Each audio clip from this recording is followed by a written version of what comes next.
ఓం మహాగణాధిపతయే నమః. ఓం గురుభ్యో నమః. ఓం శ్రీమాత్రే నమః. పరమేశ్వర స్వరూపమైనటువంటి జ్యోతిష, వాస్తు మరియు ఇతర అనేకమైనటువంటి శాస్త్రములను మనకు అందించినటువంటి మహర్షులకి నమస్కారం. హయగ్రీవ హయగ్రీవ హయగ్రీవేతి ఉపదేత్తస్య నిస్సరతే వాణి జన్హుకన్యా ప్రవాహవత్. అరుణాం కరుణాతరంగితాక్షీం ధృతపాశాంకుశపుష్పబాణచాపాం అనిమాదిభిరావృతాం మయూకైః అహమిత్యేవ విభావయే భవానీం. శ్రీమాత్రే నమః. ప్రేక్షకులకి ఆ లలితాంబిక అమ్మవారి యొక్క అనుగ్రహం పరిపూర్ణంగా కలగాలని మనస్ఫూర్తిగా కోరుకుంటూ మనం ఈరోజు చెప్పుకోబోయేటువంటి టాపిక్ ఏమిటి అంటే, ప్రతి కుటుంబంలో కూడా తల్లి, తండ్రి, పిల్లలు కావచ్చు, అన్నదమ్ములు కావచ్చు, మేనమామ కావచ్చు, అలాగా ఒక రిలేషన్స్ అనేవి ఉంటాయి. ఆ రిలేషన్స్లో మన పూర్వజన్మ కర్మ ఆధారంగా ఒక రిలేషన్తో మనకి ఇబ్బంది ఉంటుంది, ఒక రిలేషన్తో చాలా బాగుంటుంది. ఎందుకు అలా అవుతుంది అంటే, మనం పాస్ట్ లైఫ్లో చేసుకున్న కర్మ. కొంతమందికి జీవిత భాగస్వామితో ఇబ్బంది ఉంటాయి, కొంతమందికి అన్నదమ్ములతో, కొంతమందికి మేనమామతో, లేకపోతే కొంతమందికి ఆడపడుచులతోని, కొంతమందికి మదర్తో కూడా ఉంటుంది. అది చాలా దారుణమైనటువంటి కాంబినేషన్. కొంతమందికి ఫాదర్తో ఇబ్బంది ఉంటుంది. అయితే ప్రతి లగ్నానికి కూడా ఆ యొక్క కాంబినేషన్ ఎందుకు ఏర్పడుతుంది, దానికి పరిహారం ఏం చేసుకోవాలి, బాగుండాలంటే ఏం చేయాలనేటువంటి చెప్తాను. ఒకటి, మీరు వీడియోని కనుక లాస్ట్ వరకు చూసినట్లయితే జన్మజాతకం తెలియని వాళ్ళకి, డేట్ ఆఫ్ బర్త్ తెలియని వాళ్ళకు కూడా ఏం చేసుకోవాలి అనేది కూడా చెప్తాను. దీంతోపాటు ఇందులో వాస్తుకి సంబంధించినటువంటి పరిహారం కూడా చెప్తాను.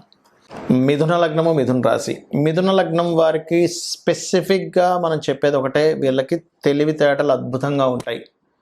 నడిచే వికీపీడియా అంటూ ఉంటాను. అంటే ఎప్పటికప్పుడు కొత్త విషయాలు నేర్చుకోవడానికి బాగా ఇష్టపడతారు మిథున లగ్నం వారు. తెలివిగా పనిచేయడానికి ఎక్కువ ఇష్టపడతారు. గొడ్లా కష్టపడడం కాకుండా తెలివిగా దీన్ని ఎట్లా టెక్నికల్గా ఎట్లా చేయాలి, సింపుల్గా ఎలా చేయాలి, ప్రాబ్లం ఎట్లా క్లియర్ చేసుకోవాలనేటువంటిది మిథున లగ్నం వారికి వెన్నతో పెట్టిన విద్య. అయితే వీళ్ళకి కూడా రిలేషన్స్తో ఇబ్బంది ఉంటాయి ఒక్కోసారి. ఎందుకు ఉంటాయో చెప్తానండి మీకు. బై ఛాన్స్ వీళ్ళకి కనుక మూన్ పాడయ్యాడు, మూన్ అంటే సెకండ్ లార్డ్, కుటుంబ కారకుడు మూన్ అవుతాడు. వీళ్ళ మూన్ గనక పాడైతే కుటుంబ సభ్యుల వల్లే మానసిక స్ట్రెస్ పడుతూ ఉంటారు. లేదా ఫైనాన్స్ నేను తేలేకపోతున్నాను, ఫైనాన్షియల్గా ఇబ్బంది ఉందనేటువంటిది మానసికంగా ఎక్కువ పడుతూ ఉంటుంది. అలా కాకుండా సన్ పాడయ్యాడు అనుకో, ఉదాహరణకి వీళ్ళకి అంటే మూడో అధిపతి. ఇక్కడ ఏమవుతుందంటే సిబ్లింగ్ ద్వారా ఇబ్బంది. ఒకవేళ సన్ బాగున్నాడు అనుకోండి, అంటే సిబ్లింగ్ ఇతను బాధ్యత తీసుకోవాల్సిన పని లేకుండా సిబ్లింగ్ ఒక బాధ్యత తీసుకొని ఆ రకంగా వెళ్తూ ఉంటుంది. సిబ్లింగ్ ద్వారా కొంతమందికి మూడో అధిపతి నీచభంగ రాజయోగం జరుగుతుంది. అప్పుడేంటి, సిబ్లింగ్కి బాగుంటుంది, సిబ్లింగ్ ద్వారా వీళ్ళకి సపోర్ట్ ఉంటుంది, వీళ్ళ ద్వారా సిబ్లింగ్కి బాగుంటుంది. అంటే ఇక్కడ మనం అర్థం చేసుకోవాల్సింది ఏంటంటే, సన్ పొజిషన్ ఎలా ఉంది. మిథున లగ్నంలో జన్మించాము, అన్నదమ్ములతో బాగుంటుందా బాగోదా, సన్ పొజిషన్ చెక్ చేసుకోండి. ఇబ్బంది వస్తుందండి, వెరీ సింపుల్. సూర్యభగవాను చూస్తే ఓం మిత్రాయ నమః అనే మంత్రం చేసుకోండి, అద్భుతంగా ఉంటుంది, అందులో ఎటువంటి డౌట్ లేదు. మరి ఇదే మిథున లగ్నానికి మదర్తో బోల్డంత ఎఫెక్షన్ ఉంటుందండి. ఎందుకు అంటే 1/4 లార్డ్షిప్ మిథున లగ్నం అంటే అతను వాళ్ళ తల్లి వేరు కాదు, ఒకటే పేరుకి మొత్తం ఒకటే. ఏ తల్లి అయినా సరే ఆ కూతురుతో కావచ్చు, కొడుకుతో కావచ్చు, ఒకటే, అందులో ఎటువంటి డౌట్ లేదు. కానీ మిథున లగ్నానికి స్పెసిఫిక్గా 1/4 లార్డ్షిప్ ఉంది అక్కడ. అందుకని ఒక్కటే అన్నట్టుగా ఉంటుంది. కానీ అలాంటి కేసెస్లో కూడా ఏమైనా అవుతాయి. ఎప్పుడవుతాయి, మార్స్ ద్వారా మెర్క్యూరీ కనుక పాడైతే అప్పుడు ఇబ్బంది వస్తుంది తల్లితో కూడా. అది కూడా ఎవరి ద్వారా వస్తుంది, ఎవరో శత్రువు, మధ్యవర్తి వ్యక్తి వీళ్ళని ఇబ్బంది పెడుతూ ఉంటాడు. మీ అబ్బాయి అనుకుంటున్నారు కానీ మీ అబ్బాయి అనుకున్నంత మంచివాడు కాదని తల్లికి చెప్పడం. కొడుకు దగ్గరికి వచ్చి, మీ అమ్మ చాలా తెలివిగా వ్యవహరిస్తుందండి, మీకు తెలియట్లేదు, మీరు మదర్ అనే మత్తులో ఉన్నారని చెప్పడం, ఇట్లాంటివి జరుగుతుంటాయి. బట్ 99.99% కేసెస్లో ఇలా మిథున లగ్నానికి జరగదు. ఒక కోర్టులో ఒక కేసుకి ఇట్లా జరుగుతుంది. అప్పుడు మీరు చేయవలసింది ఏంటో చెప్పడానికి ఈ విషయం చెప్తున్నాను. సుబ్రహ్మణ్యేశ్వర స్వామి ఆరాధన లేదా ఆంజనేయ స్వామి ఆరాధన చేయండి. ఖచ్చితంగా మీకు తల్లితో లేదా ల్యాండ్ మూలంగా, కొంతమందికి ఎలా ఉంటుందంటే తల్లిగా రాస్తుంది, ఈ మిగతా తమ్ముళ్ళో, అన్నలో, చెల్లెల్లో, అక్కలో ఏం చేస్తారు, వీడి ఎఫెక్షన్ బాగా ఉంది తల్లితోని, మనం ఎక్కడ చెడగొడితే ఆస్తి స్ప్లిట్ అవుతుంది, మనం ఎక్కువ తీసుకోవచ్చు అనేటువంటి కేవలం ఆస్తి మీద ఉండేటువంటి ఆకాంక్షతో రిలేషన్స్ని కూడా చెడగొట్టేటువంటి కలికాలం నడుస్తుంది మనకి ఇప్పుడు. కాబట్టి మిథునం వారు ఒకటే, మీకు ఎక్కడా కూడా మదర్తో చెడకుండా ఉండాలి. యాక్చువల్గా చెడదు, 99% ఆఫ్ కేసెస్ చాలా బాగుంటాయి. సుబ్రహ్మణ్యేశ్వర స్వామి ఆరాధన, ఆంజనేయ స్వామి ఆరాధన చేస్తే బ్రహ్మాండంగా ఉంటుంది.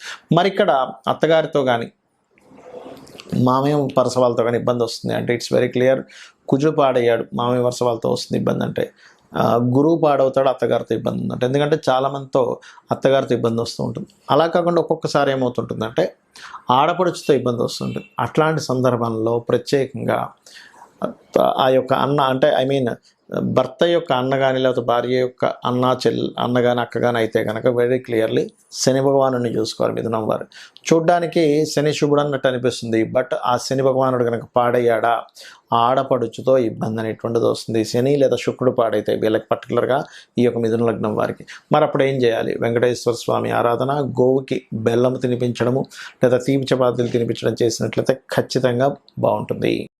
ఇక్కడ ఒక విషయం గుర్తుపెట్టుకోండి, మనకి జన్మజాతకం ఎంత ప్రభావితం చేస్తుందో రిలేషన్స్ విషయంలో వాస్తు కూడా అంత ప్రభావితం చేస్తుంది. అయితే ఇది ఏ దిశను చూసుకోవాలి? ఇక్కడ పర్టికులర్గా సోషల్ కమ్యూనికేషన్స్ లేదా ఇంట్లో ఉండే వాళ్ళందరి సఖ్యతని చూసుకునేటువంటి దిశ తూర్పు. ఎందుకండి తూర్పుకి అధిపతి ఎవరు? తూర్పుకి సూర్య భగవానుడు అధిపతిగా చెప్తూ ఉంటారు. అలాగే ఇంద్రుడిగా చెప్తూ ఉంటారు. మన ఇంద్రియాలు, ఇంద్రుడు అంటే ఎవరు? మన ఇంద్రియాలకు సంబంధించిన ఇంద్రుడు. మనం గనక ఒక రిలేషన్స్ని కరెక్ట్గా మనం అర్థం చేసుకుంటూ ఉంటే అందరూ కలిసి ఉంటారు. సూర్య భగవానుడు ఎందుకు ఇచ్చారు తూర్పుకి అంటే, తూర్పును ఉదయించేటువంటి సూర్యుడు అనే కాకుండా సూర్యుడు న్యాచురల్ 5th లార్డ్, అంటే ఒక బాధ్యతగా ఉండేటువంటి ఒక అడ్మినిస్ట్రేషన్ చేసేటువంటి లక్షణం ఉన్నటువంటి గ్రహం సూర్య భగవానుడు. ఈ తూర్పు భాగం కనుక మీకు మీ వాస్తులో పాడైంది, ఖచ్చితంగా ఏమవుతుంది? ఇంట్లో రిలేషన్స్ పాడవుతాయి. తల్లికి తండ్రి, తల్లికి కూతురికి, తండ్రికి కొడుకుకి, వీళ్ళందరితోనే ఏదో ఒక డిస్టర్బెన్స్ అనేది క్రియేట్ అవుతుంది. మరి దీనికి ఏమిటి పరిహారం? It's very clear. తూర్పు భాగంలో లైట్ గ్రీన్ కలర్ ఉండేలా చూసుకోండి, రెడ్ కలర్ రాకుండా చూసుకోండి. ఇట్లా కొన్ని ఉంటాయి. సో ఫస్ట్ ఆఫ్ ఆల్ ఏంటంటే మీరు లైట్ గ్రీన్ కలర్ పెట్టుకొని అక్కడ మీరు చేయవలసినటువంటిది ఏమిటి అని చెప్పి చూసుకున్నట్లయితే పర్టికులర్గా మీరు రాముడి యొక్క పట్టాభిషేకం బొమ్మ ఒకటి పెట్టండి. ఇది అయితే మరి ఇందులో మళ్ళీ రకరకాల వేరియేషన్స్ వస్తుంటాయి. అట్లాగా భార్యతో పడట్లేదండి అంటే ఆగ్నేయము నైరుతి కూడా పాడైందని మీరు అర్థం చేసుకోవాలి. అలా కాదండి, మాకు కొన్ని మనీ మ్యాటర్స్ వల్లే ఎక్కువ ఇబ్బంది వస్తుంది, ఇంట్లో రిలేషన్స్తోని కొత్త అవకాశాలు ఇంట్లో ఉండే వాళ్ళ వల్ల నేను ఇబ్బంది పడుతున్నాను అన్నప్పుడు ఎవరైనా బంధువర్గంలో మేనమామ, మామయ్య వీళ్ళ వరుస వల్ల వస్తుందంటే కొంత నార్త్ కూడా పాడవుతుందని అర్థం. మదర్తో నాకు ఎప్పుడు ఇబ్బంది వస్తుందంటే మీ జన్మ జాతకంలో ఖచ్చితంగా తల్లికి కారకుడైన చంద్రుడు అండ్ 4th లార్డ్ పాడయ్యాడు, దాంతోపాటు వాయువ్యం కూడా పాడైందని మీరు చెక్ చేసుకోవాలి. అప్పుడు ఏమవుతుంది? వాయువ్యానికి అధిపతి చంద్రుడు కాబట్టి మదర్తో వస్తూ ఉంటుంది ఇబ్బంది అనేటువంటిది. అదేవిధంగా అన్నదమ్ములతో ఎక్కువ గొడవ వస్తుందండి నాకు, సౌత్ ఖచ్చితంగా పాడవుతుంది. ఎందుకంటే సౌత్ కారకుడు కుజుడు, చెక్ చేసుకోండి. అయితే ఇక్కడ జన్మజాతకం లేని వాళ్ళు కూడా చేసుకోవాల్సింది సూర్య నమస్కారాలు. ఒకటి, సూర్య భగవానుడి దగ్గర దీపారాధన చేయడము, అదేవిధంగా ఆదిత్య హృదయ పఠనం చేసుకోవడం, ఇవి ఖచ్చితంగా పాటించాలి. మరొక విషయం ఏంటంటే ఇక్కడ మీ పర్సనల్ చార్ట్లో పర్టికులర్గా ఇప్పుడు మనం ఒక్కొక్క లగ్నంతో చెప్తూ వచ్చాం.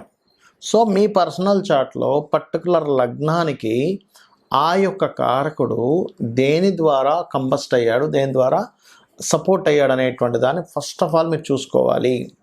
ఆటోమేటిక్గా అది చూసుకొని దానికి సంబంధించిన దానం ఇవ్వడము, మంత్రం చేసుకోవడం చేస్తే ఖచ్చితంగా ఫలిస్తుంది. అయితే అందరికీ కూడా ఒకటే మాట చెప్తాను, ఇది ఛాలెంజింగ్గా చెప్తున్నాను. మీకు ఎటువంటి ఇబ్బంది ఉన్నా ఫ్రెండ్స్తో కావచ్చు, జీవిత భాగస్వామితో కావచ్చు, ఎవరితోనైనా మాకు ఎక్కువ శత్రుత్వాలు అవుతున్నాయి ఇంట్లో వాళ్ళతో బయట వాళ్ళతో, ఒక్క 10 నిమిషాలు సూర్య భగవానుడిని చూస్తూ ఇలా పట్టుకొని ఓం మిత్రాయ నమః, 100% శత్రువు కూడా మీకు మిత్రుడు అయిపోతాడు. అరే ఇంత ఎందుకు నేను గొడవ పెట్టుకుంటున్నాను, వీళ్ళతో నేను ఎందుకు గొడవ పెట్టుకుంటున్నాను, ఒక రియలైజేషన్ వస్తుంది దాని ద్వారా. అలాగే ఇక్కడ ఇంకొక విషయం ఏంటంటే, మీకు దగ్గరలో గోశాల కనుక ఉన్నట్లయితే గోవుకి వెళ్ళి ఆదివారాలు ప్రత్యేకంగా గోధుమ రవ్వ తినిపించండి. అదేవిధంగా మరొక విషయం ఏంటంటే, ఇంకా ఎక్కువగా ఉన్నాయండి రిలేషన్స్లో, అసలు నాకు సపోర్ట్ చేయట్లేదు, చాలా ప్రాబ్లమాటిక్గా ఉందన్నప్పుడు 14 కానీ 7 వారాలు కానీ రాముడి యొక్క పూజని ఆది బుధవారాలు చేయమని చెప్తుంది శాస్త్రం. సో రామదేవుడి కథ చెప్పుకోవడం చేసుకోవాలి. ఇక్కడ నేను చెప్పేది ఒకటే, మీ జన్మజాతకంలో ఎటువంటి దోషం ఉన్నా గుర్తుపెట్టుకోండి. ధనం రావట్లేదు అనుకోండి, రిలేషన్స్లో ఇబ్బంది ఉందనుకోండి, ఉద్యోగం లేదనుకోండి, వ్యాపారం సరిగ్గా సాగట్లేదు అనుకోండి, కంగారు పడక్కర్లేదు. చాలామంది ఏంటంటే అమ్మో నాకు ఇట్లా అయిపోతుంది కాబట్టి నా జాతకంలో ఏదో సర్పదోషం ఉందనో, లేకపోతే ఇంకోటి ఏదో ఏలినాడు నడిచిపోతుంది కాబట్టి నా జీవితం ఇట్లా అయిపోతుందని అనుకోవద్దు అని చెప్తా. ఎందుకంటే ఒకటే గుర్తుపెట్టుకోండి, మీకు ఎన్ని ఇబ్బందులున్నా మనకి శాస్త్రాల్లో చెప్పినటువంటిదే ప్రామాణికం. దేవీ భాగవతంలో సాక్షాత్ అమ్మవారే చెప్పినటువంటి అంశం నేను మీకు ఇప్పుడు చెప్పబోతున్నా. ఏమిటది అంటే, మీరు గనక ఈ ప్రకృతి ఏమిటి, ఈ విశ్వం ఏంటనే ఒక రియలైజేషన్ కనుక అయితే, లలితాసహస్రనామాలు మొత్తం కూడా రియలైజేషన్. ఈ ప్రకృతి అంటే ఎవరు, ఈశ్వరుడు అంటే ఎవరు, అమ్మవారు అంటే ఎవరు చెప్పేదే లలితాసహస్రనామాలు. కనబడుతున్న ప్రతి వస్తువు ఈశ్వరుడు, అందులో ఉన్నటువంటి శక్తి అమ్మవారు అని మీరు రియలైజ్ అయ్యి అమ్మవారిని నమ్ముకొని, నాకేంటి మా అమ్ముందని ఎలా నమ్ముతామో, చంటి పిల్లవాడు అమ్ముందని ఎలా నమ్మి హాయిగా నిద్రపోతుంటాడు, అలాగే నాకేంటి అమ్మవారు ఉంది అనేటువంటి భావనతో ఎవరైతే నిత్యము లలిత చేసుకుంటూ, లలితాసహస్రనామాలు చేసుకుంటూ, ప్రకృతిలో ఉన్న ప్రతిదీ ఈశ్వర స్వరూపంగా భావిస్తూ వాళ్ళ పని వాళ్ళు చేసుకుంటూ వెళ్ళిపోతుంటారో, పక్కవాడ అదంటున్నాడా, లేకపోతే ఈ సొసైటీ ఇలా మారిపోతుందనా, లేకపోతే ఇంకోటి అవుతుందనే అనేటువంటి ఆలోచనలు పక్కన పెట్టి మన బాధ్యత మనం చేసుకుంటూ అమ్మవారిని నమ్ముకుంటూ వెళ్తున్నారా, మీ యొక్క తలరాతని అమ్మవారే మారుస్తుంది అనేటువంటి శాస్త్రంలో ఉన్నటువంటి పచ్చి నిజం. కాబట్టి ఇది ఫాలో అవ్వండి. ఆ లలితాంబిక అమ్మవారి యొక్క అనుగ్రహం మీరు పరిపూర్ణంగా పొందాలని మనస్ఫూర్తిగా కోరుకుంటూ శ్రీమాత్రే నమః.